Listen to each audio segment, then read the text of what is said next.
Thân chào cả nhà, không nên xem chùa đâu đó. Nhớ đăng ký, like, comment để ủng hộ team nha. 8 giờ tối, toàn bộ học sinh trong trường đột nhiên bị kéo vào một nhóm WeChat. Tôi nhìn thấy số lượng thành viên trong nhóm là 14.368 người. Tên nhóm WeChat là người sống sót. Nhóm chat lập tức bùng nổ. Nhóm này là gì đây? Giới hạn thành viên nhóm WeChat là 500 người mà, sao lại có hơn 10.000 người? Tên nhóm có ý nghĩa gì? Không phải lại là một nhóm lừa đảo bán hàng đấy chứ? Chán quá, tôi rời nhóm đây. Hình như không thể rời nhóm này. Vì số lượng thành viên quá đông, tin nhắn trong nhóm liên tục trôi đi rất nhanh. 1 phút sau, nhóm đột nhiên im lặng. Hệ thống hiển thị rằng chủ nhóm đã bật chế độ cấm chat. Ngay sau đó, một người dùng ẩn danh gửi tin nhắn. Chào buổi tối các bạn. Một nhóm phạm nhân sẽ xâm nhập vào trường trong 10 phút nữa. Tất cả sinh viên hãy lập tức quay về ký túc xá. Ngoài ký túc xá ra, không có nơi nào an toàn. Dù trốn ở đâu cũng sẽ bị họ tìm thấy. Bắt đầu từ bây giờ, mọi tín hiệu và kết nối với thế giới bên ngoài trong trường sẽ bị cắt đứt. Cổng trường sẽ đóng lại. Tôi và đại tỷ ký túc xá, 5 tỷ, vừa rời khỏi phòng tự học. Đang trên đường về ký túc xá, vừa đi vừa thắc mắc về nhóm chat kỳ lạ này. Nhóm chat ký túc xá vang lên là lão tứ trong phòng. Thẩm Kiều, 5 tỷ, Phi Phi. Hai người vẫn đang ở phòng tự học chưa về à? Tiện đường ghé căng đến tin mua giúp mình phần cơm tối đi. Không thể nào, không thể nào. Hai người không tin vào trò đùa trong cái nhóm đó chứ. Thẩm Kiều vừa điệu đà lại phiền phức. Lúc nào cũng làm phiền người khác. Một tuần có thể nhờ người khác mua giúp đồ ăn đến 6 lần, mà chẳng bao giờ trả tiền. Hơn nữa, phòng tự học và căng đến tin không cùng đường. Tôi lập tức nhắn tin trả lời. Bọn tôi sắp về ký túc xá rồi. Cậu tự đặt đồ ăn đi. Cô ấy lờ tôi đi. Phi Phi, cậu không giúp thì im lặng đi. 5 tỷ, xin cậu đó. Chỉ một phần cơm chiên trứng thôi. Thêm trứng, ít cay một chút. Không thêm tỏi, nhiều hành lá. Trên đường về tiện thể mua giúp mình một chai nước ngọt nhé. Nhanh lên, không là cơm chiên nguội mất. Nói xong, Thẩm Kiều còn gửi một CTK dễ thương. Vẻ mặt cầu xin. 5 tỷ là đại tỷ trong phòng. Xem mọi người trong phòng như em gái. Hầu như luôn đáp ứng mọi yêu cầu của bọn tôi. Cũng chỉ có cô ấy mới chiều nổi Thẩm Kiều. Không ngoài dự đoán, 5 tỷ ngay lập tức gửi biểu tượng OK trong nhóm. Tôi và 5 tỷ dừng bước. Tôi nhìn vào nhóm hàng bạn người trong điện thoại. 5 tỷ, hay lần này bỏ qua đi. Tôi có chút lo lắng. Hoặc tôi đi cùng chị. 5 tỷ mỉm cười. Mang theo cơm, không cần đâu, nhóm WeChat hai người chắc chắn là trò đùa. Không sao đâu, 5 tỷ quay người đi về phía nhà ăn. Tôi đi về phía ký túc xá. Trong nhóm người sống sót, một người dùng vừa gửi tin nhắn xong. Quản lý nhóm ngay lập tức cấm phát ngôn. Tên ngốc nào vậy? Nửa đêm còn dựng chuyện. Thời đại nào rồi? Giết người hàng loạt, vẫn là một nhóm sát nhân. Định lừa ai đây? Đợi đã. Mạng thực sự không kết nối ra ngoài trường được, cũng không có tín hiệu. Đừng sợ. Cho dù thực sự có kẻ giết người đến khoa thể dục thể thao của chúng ta, cũng sẽ khiến hắn hối hận vì đã vào trường. Vừa đi tôi vừa đọc tin nhắn trong nhóm. Bước vào ký túc xá, nhìn đồng hồ, 8 giờ 9 phút. Còn 1 phút nữa. Lại lắm chuyện. Sao tôi có thể quan tâm đến trò đùa trẻ con này được? Chuẩn bị đi lên lầu. Đột nhiên một tiếng nổ lớn vang lên từ phía sau. Tôi giật mình quay lại. Cửa ký túc xá tự động đóng lại. Thời gian trên điện thoại vừa nhảy sang 8 giờ 10 phút. Cửa làm bằng kính. Tôi có thể nhìn thấy có bạn học ngoài cửa vẫy tay với tôi. Ra hiệu mở cửa. Tôi đi đến cửa nhấn công tắc. Nhưng cửa hoàn toàn không có phản ứng. Ngay lúc đó, một tiếng kêu thảm thiết vang lên. Tôi nhìn qua kính về phía ngoài cửa. Một con dao cắm sâu vào ngực bạn học ngoài cửa. Phía sau cậu ấy là một người đàn ông cao lớn. Người đàn ông rút dao ra khỏi ngực. Một dòng máu bắn lên cửa kính. Người kia lập tức ngã xuống đất. Nếu không có tấm kính ngăn lại, máu đã bắn thẳng lên mặt tôi rồi. Cô gái trước cửa đổ gục trong vũng máu. Tôi và kẻ cầm dao đứng hai bên cửa, nhìn chằm chằm vào nhau. Hắn ra hiệu, một động tác cắt cổ, nhanh chóng rời khỏi tầm mắt tôi. Tôi bàng hoàng gần 1 phút mới hoàn hồn. Lấy lại bình tĩnh, những gì người ẩn danh nói là thật. Hơn nữa, kẻ sát nhân vốn đã ẩn náu trong trường. Nếu không thì không thể nào. Vừa đúng thời gian lại xuất hiện trước ký túc xá của tôi. Hoặc là hoặc những kẻ sát nhân xuất hiện từ hư không. Tôi cố gắng giữ bình tĩnh, vội vàng nhắn tin cho 5 tỷ. Quay lại mau, những gì người ẩn danh nói là thật. Thật sự có kẻ sát nhân. Lo lắng 5 tỷ bị phát hiện, nên tôi không gửi tin nhắn thoại. 5 tỷ nhanh chóng trả lời. Tôi đang trốn trong kho tầng 1 của nhà ăn. Bây giờ tôi rất an toàn. Vừa rồi tôi thấy có kẻ sát nhân xuất hiện. Nhiều bạn học trong nhà ăn bị giết. 8 giờ tối, toàn bộ học sinh trong trường đột nhiên bị kéo vào một nhóm WeChat. Tôi nhìn số lượng thành viên, 14.368 người. Tên nhóm WeChat là người sống sót. Tôi thở phào nhẹ nhõm, kho chứa này rất kín đáo. Chỉ có một cánh cửa nhỏ. Khi sửa chữa, công nhân không để ý. Sân cửa cùng màu với tường. Chúng tôi cũng tình cờ phát hiện ra. Qua cửa kính, tôi thấy nhiều bạn học bên ngoài bị truy sát. Nhóm WeChat người sống sót cũng tràn ngập tin nhắn. Thật sự có kẻ sát nhân. Nhiều cổng trường không thể ra ngoài. Không thể gọi cảnh sát. Tôi vừa thấy một bạn học bị đánh chết ngoài cửa sổ. Có vẻ như tòa ký túc xá vẫn an toàn, nhưng không vào được. Thầy cô và hiệu trưởng đâu? Các nam sinh đâu? Chúng tôi đã chuẩn bị vũ khí, nhưng cửa ký túc không mở được. Chúng tôi không thể ra ngoài. Nhân viên trường học 10 phút trước đã không thể liên lạc. Các bạn có nhận ra không? Số lượng thành viên trong nhóm đang giảm dần. Thấy tin nhắn này, tôi lập tức nhìn lên xem số lượng thành viên trong nhóm. 14.043 đến nhỏ hơn 14.002 đến nhỏ hơn người sống sót, 13.781. Người sống sót, 13.530.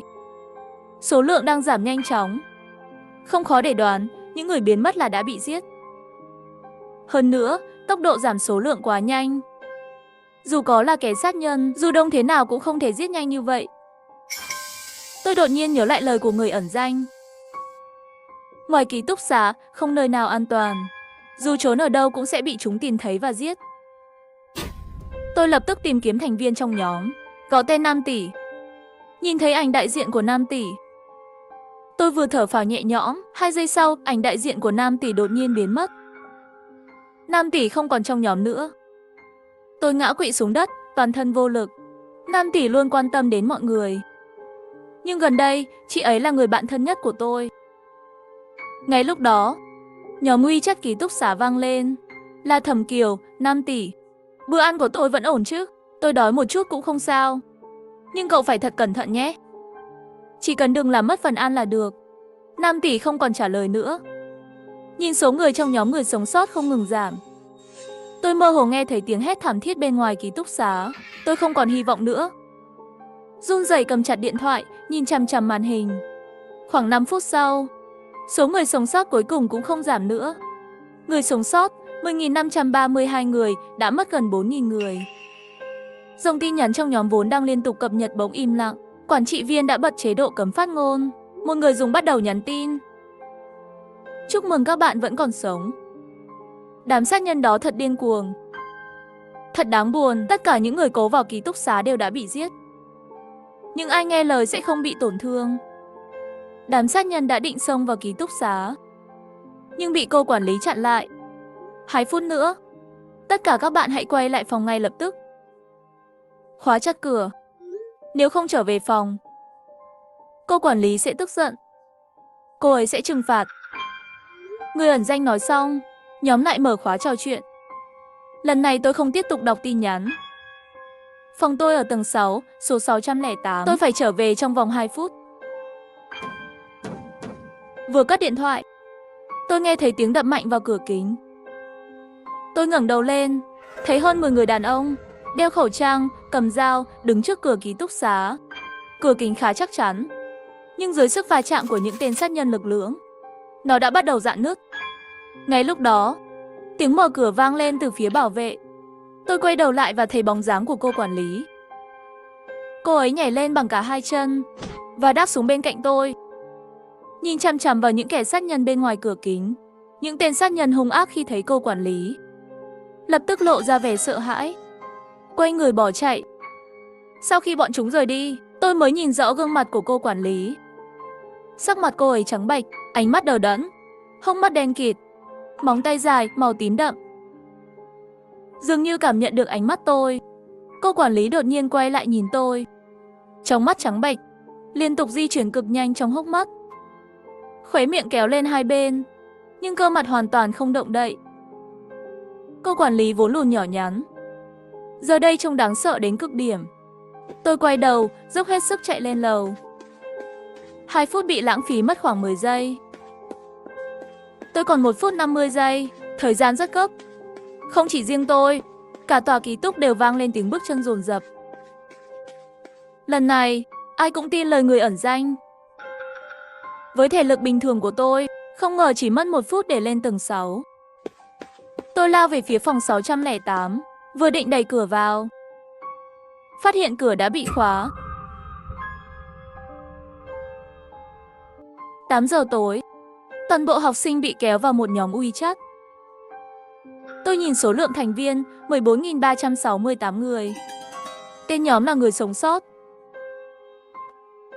Tôi đập cửa dồn dập, tiếng đập vang vọng khắp hành lang. Bên trong có tiếng nói của Trịnh Khanh. Thẩm Kiều, cậu khóa cửa à? Phi Phi còn ở ngoài, sao cậu lại khóa cửa? Thẩm Kiều thản nhiên đáp. Ai bảo cậu ta về trễ như vậy? Nhóm bảo nếu không về phòng sẽ bị cô quản lý trừng phạt. Ngay sau đó, bên trong vang lên tiếng cãi vã, giằng co. Tôi vẫn cố gắng mở cửa. Không biết mình còn bao nhiêu giây. Tôi bắt đầu đập cửa dữ dội. Biết rõ sức mình không thể phá cửa, nhưng tôi vẫn liều mạng đập. Hình ảnh đáng sợ của cô quản lý hằn sâu trong đầu.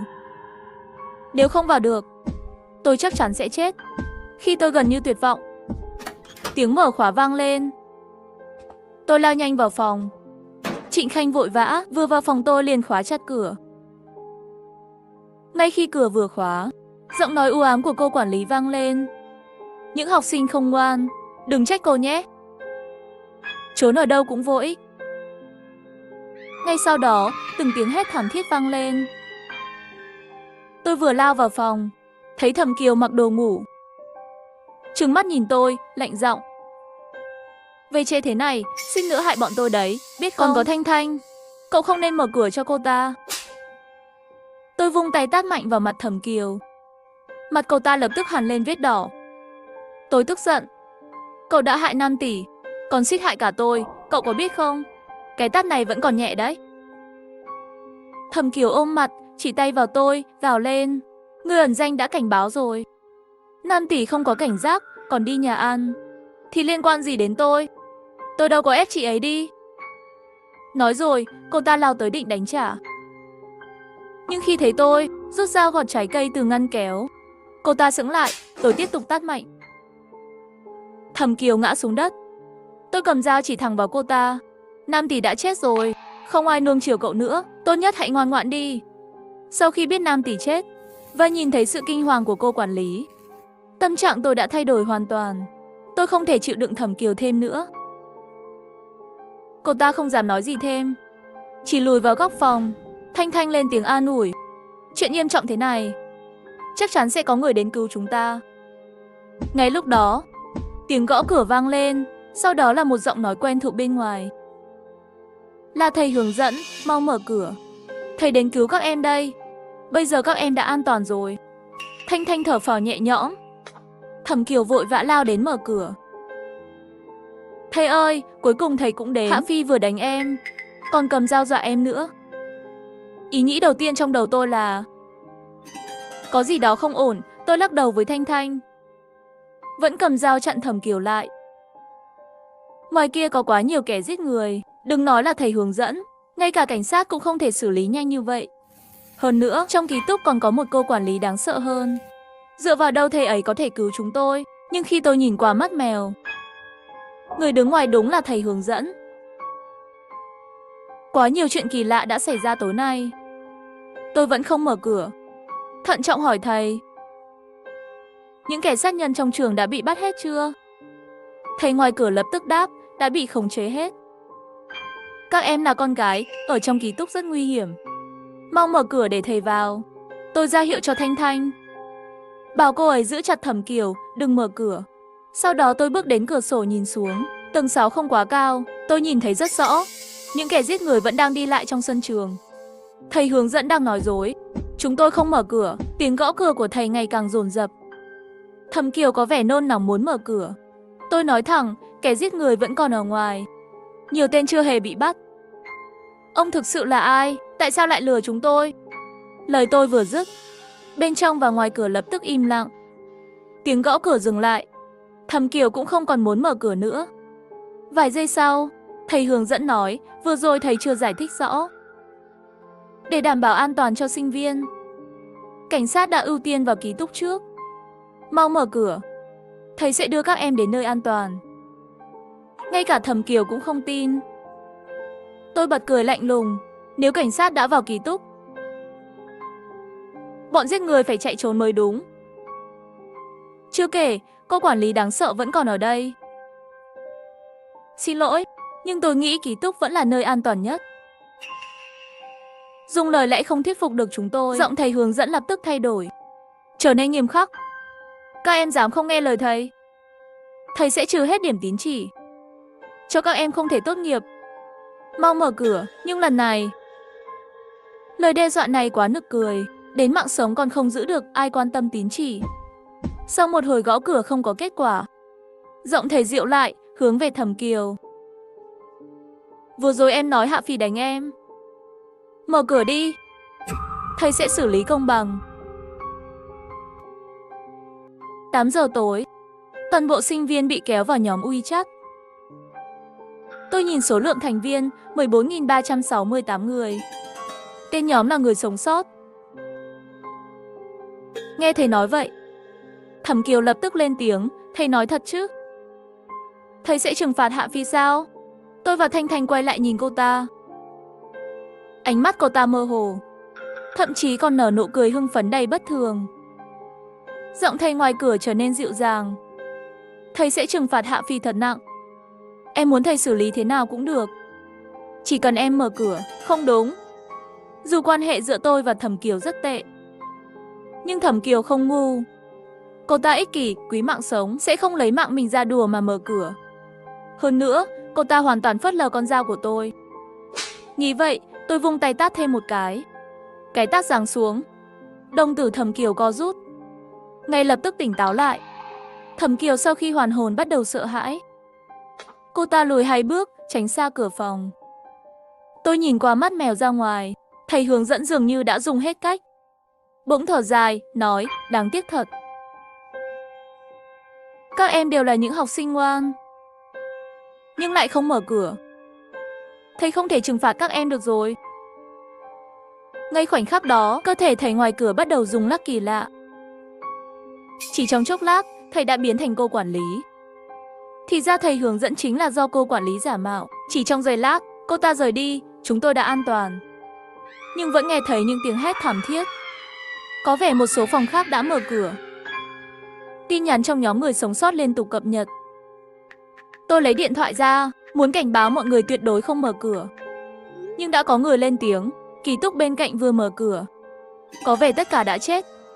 Cô quản lý vừa biến thành cảnh sát. May mà bọn mình không mở cửa. Cô quản lý có thể thay đổi hình dạng, vừa nãy còn biến thành bố tôi. Bạn cùng phòng tôi phát điên, nằng nặc đòi mở cửa chạy trốn khỏi trường. Ngoài kia toàn kẻ giết người, cậu ta lao ra. May mà bọn tôi giữ lại được. Phòng bọn tôi cũng có người muốn mở cửa. Nói là muốn ra ngoài bảo vệ bạn gái, suýt hại chết cả phòng. Vừa nãy mấy bạn bên khoa thể dục cầm vũ khí đánh nhau với cô quản lý. Tôi nhìn qua camera cửa, cô ấy thật đáng sợ. Dao không cắt được, đâm cũng không trúng, sức mạnh kinh khủng. Bọn sinh viên thể dục bị đánh thảm quá. Tin nhắn trong nhóm không ngừng cập nhật. Số người cũng liên tục thay đổi. Người sống sót, 10.132 người sống sót, 10.268 người sống sót, 10.124. Người sống sót, 9.981. Số người chết ngày càng tăng. Ngay lúc đó, có người gửi một đoạn tin dài trong nhóm. Dưới đây là những quy tắc. Tổng hợp từ trải nghiệm của mọi người. 1. Cô quản lý có thể thay đổi hình dạng, biến thành người mà chúng ta tin tưởng để lừa mở cửa. 2. Cô ấy có thể làm cảm xúc con người dao động mạnh, ví dụ như sợ hãi, hận thù, lo lắng tột độ. 3. Cô quản lý là bất khả chiến bại, ít nhất là vượt quá khả năng chống lại của chúng ta. Sức mạnh cụ thể chưa rõ. 4. Cô quản lý có thể có phân thân, bởi vì cùng một thời điểm, cô ta đã xuất hiện trước nhiều phòng ký túc và dụ dỗ mọi người mở cửa. 5. Cửa ký túc tạm thời an toàn. Dựa vào sức mạnh hiện tại của cô quản lý, nếu muốn phá cửa, điều đó quá dễ dàng. Nhưng cô ấy không hề cố tình xông vào. Quy tắc mà người ẩn danh đưa ra có vẻ đáng tin. Tôi nhìn người vừa gửi tin nhắn là Triệu Thanh Dương, học bá thông minh nhất trường chúng tôi. Nhận định của cậu ấy rất chính xác, có thể giúp được nhiều người.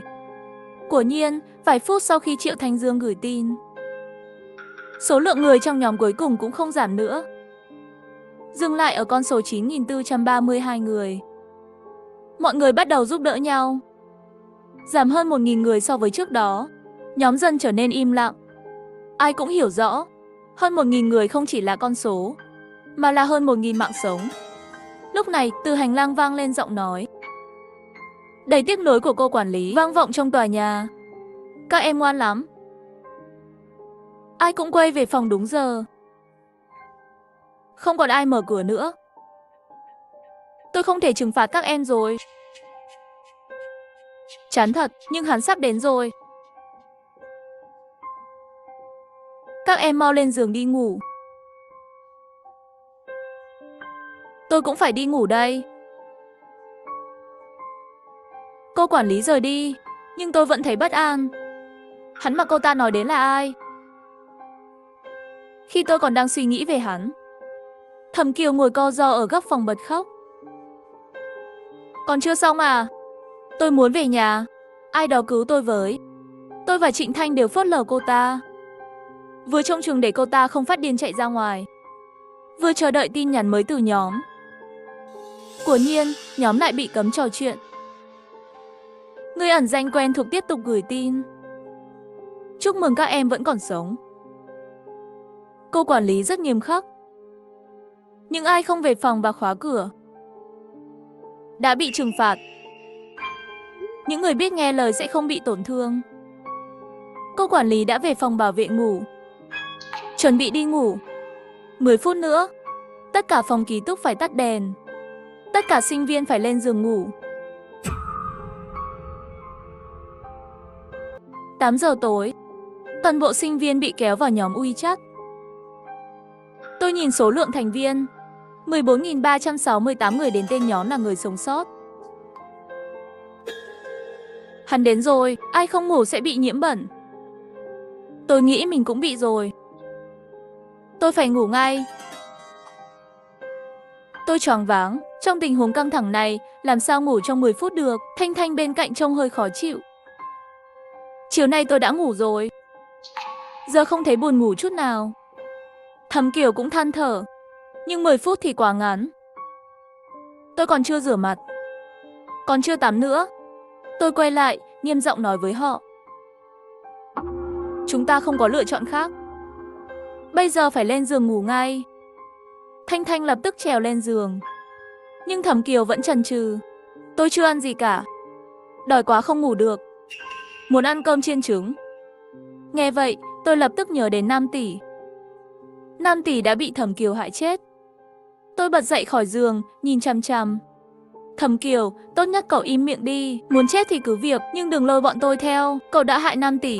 Nếu còn định hại bọn tôi sẽ thay Nam Tỷ báo thù ngay bây giờ. Thẩm Kiều lập tức im lặng. Tôi trùm chăn kín đầu. Tôi vốn có thói quen ngủ sớm, giờ này thường đã ngủ. Nhưng hôm nay, tôi không tài nào ngủ được. Trong đầu cứ tua đi tua lại những hình ảnh. Bóng lưng rời đi của Nam Tỷ. Những bạn học bị giết ngoài cửa kính, gương mặt đáng sợ của cô quản lý. Càng nghĩ, tôi càng bức bối, đầu óc ngày càng hỗn loạn. Đúng lúc đó, ai đó giật chăn tôi.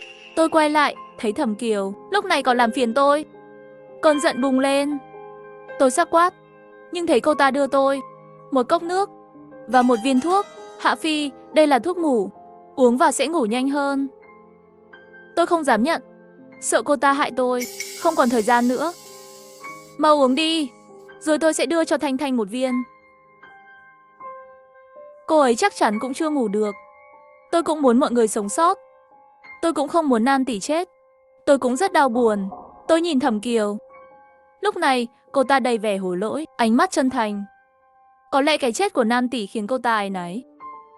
Nhưng bây giờ không có thời gian nghĩ nhiều. Tôi thực sự cần thuốc ngủ. Tôi nhận lấy viên thuốc, uống cùng nửa cốc nước. Thanh Thanh cũng chưa ngủ được. Cô ấy khẽ nói lời cảm ơn với Thẩm Kiều, rồi nằm xuống giường. Trong bóng tối, tôi nhìn điện thoại. 9 giờ 23 phút đến còn 7 phút nữa để ngủ. Lúc đó, nhóm lại có tin nhắn. Không chênh lệch vài giây đâu. Tôi mở tin nhắn ra xem. Vừa đúng lúc thấy tin nhắn của Triệu Thanh Dương. Vừa rồi nhiều bạn nhắn tin riêng cho tôi. Tôi cũng xem qua một số tin nhắn lẻ tẻ và tóm tắt nhanh một số quy tắc. 1. Nếu không ngủ trong 10 phút, bạn sẽ chết, nhưng trong 10 phút này cũng không an toàn. 2. Tuyệt đối không nhìn ra ngoài cửa sổ. 3. Không đáp lại bất kỳ âm thanh nào. 4. Phớt lờ mọi sự cám dỗ.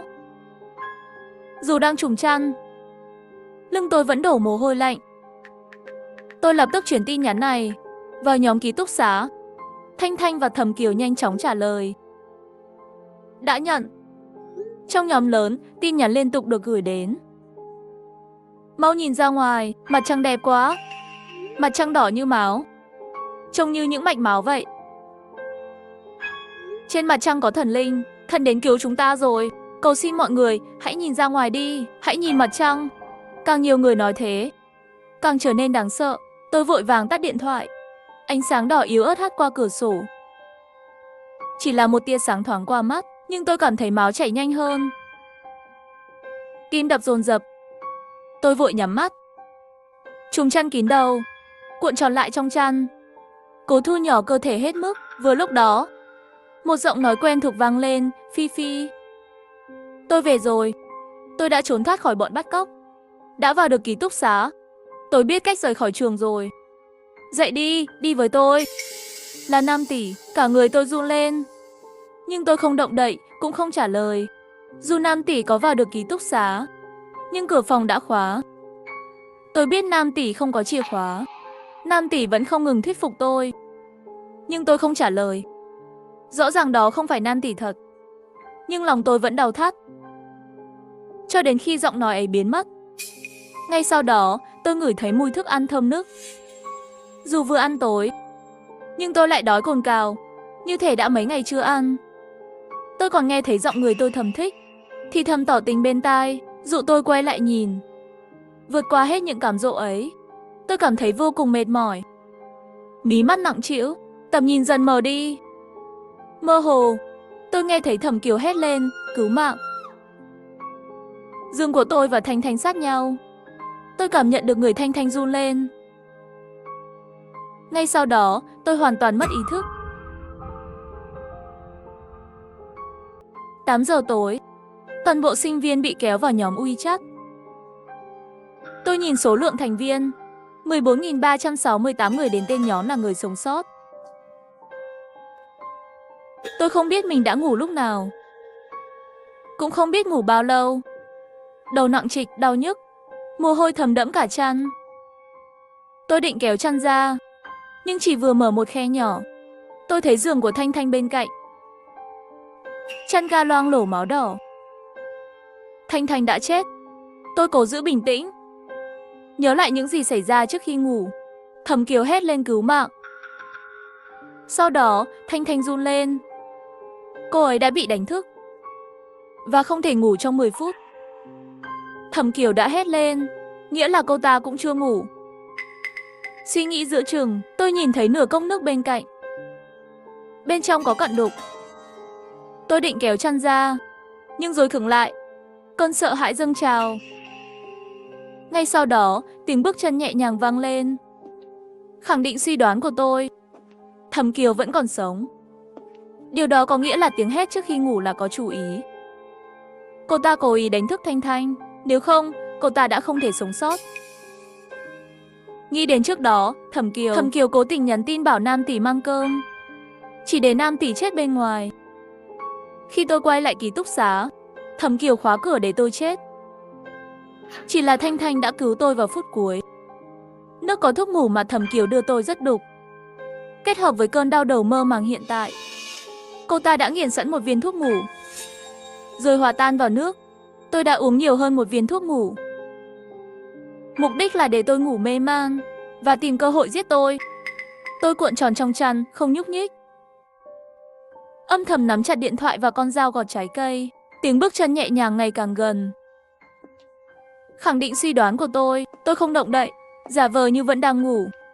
Cố gắng kiểm soát cơ thể không run rẩy, cố gắng điều hòa nhịp thở, cảm nhận tiếng bước chân để xác định vị trí của Thẩm Kiều. Lật úp điện thoại, tôi lén đưa nửa chiếc điện thoại ra khỏi chăn, rồi đột ngột bật đèn pin.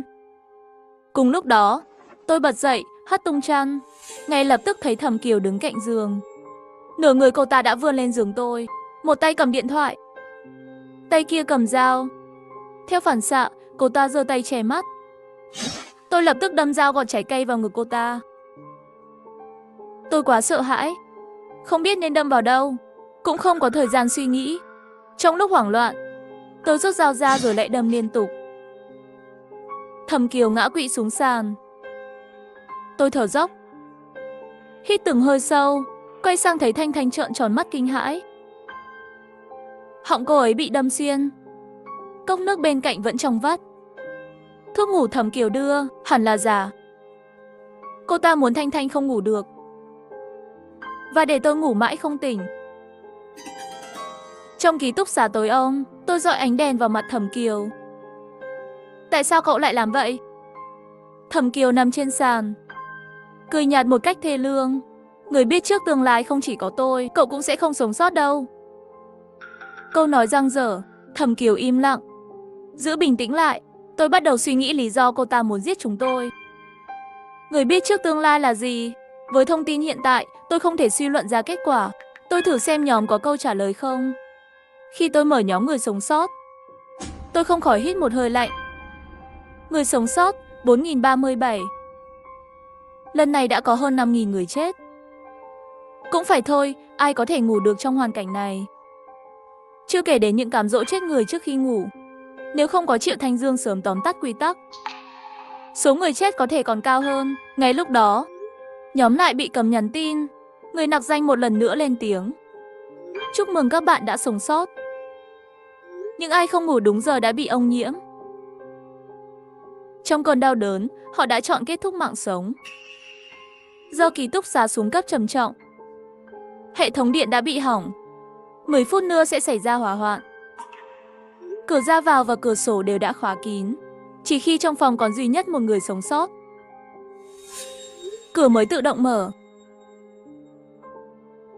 Hãy giết những người còn lại trong 10 phút. Nếu không, các bạn sẽ bị thiêu rụi. Tin nhắn kết thúc. Người nặc danh gỡ bỏ lệnh cầm nhắn tin. Chúng muốn chúng ta tàn sát lẫn nhau. Cửa phòng thật sự không mở được. Tôi không muốn giết ai cả. Ai đó hãy cứu tôi với. Triệu Thanh Dương có cách nào không? Phòng chúng tôi còn 4 người. Khi tin nhắn vừa được gửi đi, tôi nghe thấy tiếng cửa phòng cách đến tự động mở khóa. 8 giờ tối, toàn bộ sinh viên bị kéo vào nhóm WeChat. Tôi nhìn số lượng thành viên 14.368 người. Tên nhóm, người sống sót. Tôi sững sờ nhìn thi thể Thẩm Kiều. Nhớ lại lời cuối của cô ta. Những kẻ biết trước tương lai. Chỉ một người có thể sống sót trong phòng. Thẩm Kiều đã biết quy tắc này từ đầu.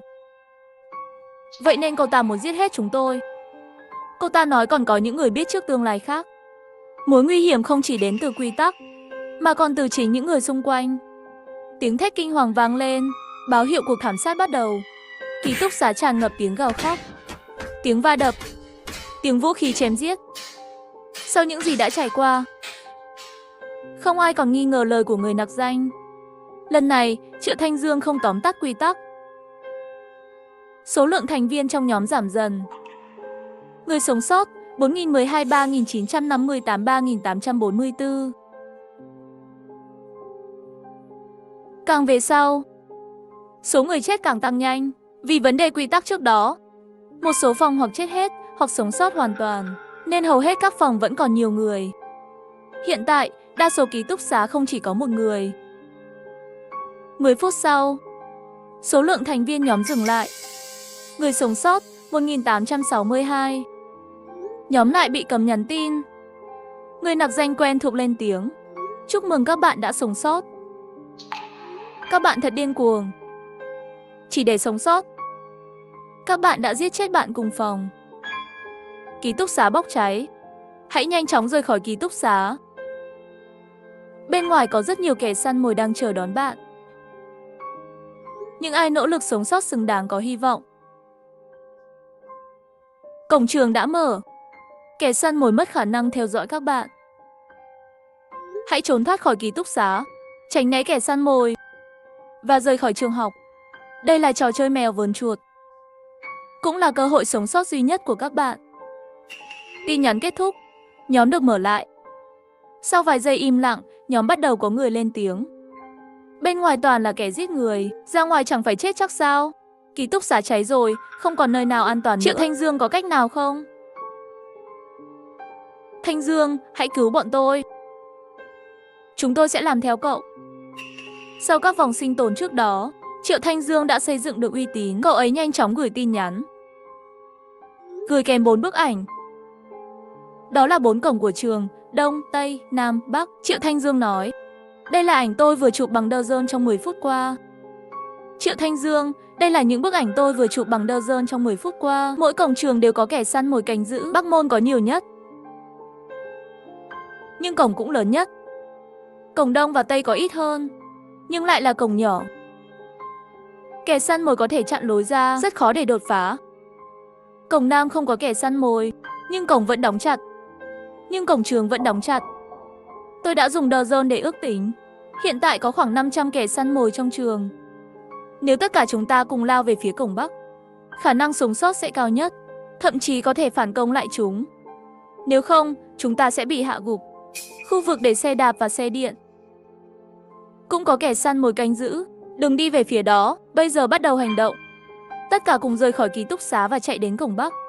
Đây là cơ hội cuối cùng của chúng ta. Sau khi Triệu Thanh Dương nói xong, cả nhóm đồng loạt hưởng ứng. Tôi, suýt chút nữa mất mạng, bắt đầu suy nghĩ thấu đáo. Những người còn sống đến giờ đều không ngu ngốc. Mọi người nghe theo Triệu Thanh Dương, không chỉ vì sự tín nhiệm với cậu ấy, mà còn vì phân tích của cậu ấy rất hợp lý. Nhưng quan trọng hơn, mọi người đều đang rất sợ hãi. Bản năng khiến họ khao khát được đi cùng nhóm. Không ai muốn đơn độc đối mặt với kẻ săn mồi. Bỗng nhiên, tiếng nổ điện vang lên trong ký túc xá, làm gián đoạn dòng suy nghĩ của tôi. Tôi quay lại nhìn về phía phát ra âm thanh. Ổ điện không cắm gì nhưng phát ra tia lửa. Máy sấy tóc không cắm điện nhưng lại bốc cháy. Những thiết bị này đều không kết nối nguồn điện. Chuyện quái dị liên tục xảy ra, tôi cũng không vì thế mà hoảng loạn. Mở cửa ký túc xá rồi chạy xuống lầu. Trong lúc đó cũng có nhiều bạn chạy ra khỏi ký túc xá. Vì cửa ký túc xá chỉ có thể mở bởi một người, nên ai cũng có chút đề phòng nhau. Một số cửa phòng ký túc xá mở toang. Những người bên trong đều đã chết. Còn có một số phòng vẫn bị khóa cửa. Nhưng kết cục của những người này chỉ có một, chính là chết cháy trong biển lửa.